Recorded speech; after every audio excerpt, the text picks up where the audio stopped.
Majelis Hakim yang mulia tidak bermaksud menyimpang dari pokok-pokok persoalan dalam kasus ini, tetapi hal ini perlu saya utarakan kembali terkait dengan penyampaian Direktur Reserse Narkoba dan Wakil Direktur Reserse Narkoba Polda Metro Jaya, Bapak Mukti Juarsa dan Bapak Doni Alexander kepada saya. Mereka membisikkan di telinga saya dan mengatakan, mohon maaf Jenderal, mohon ampun Jenderal, ini semua atas perintah pimpinan.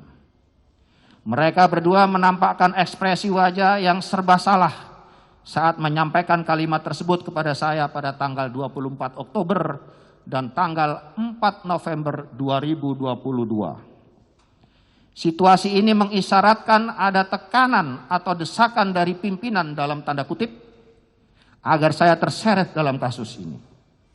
Karena itu patutlah saya menarik suatu kesimpulan bahwa di internal Polri telah terjadi persaingan yang tidak sehat atau adanya nuansa perang bintang. Sebagaimana dilansir oleh berbagai media massa arus utama pada beberapa waktu yang lalu.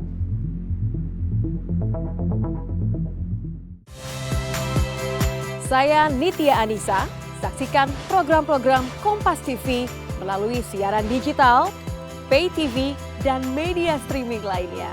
Kompas TV, independen, terpercaya.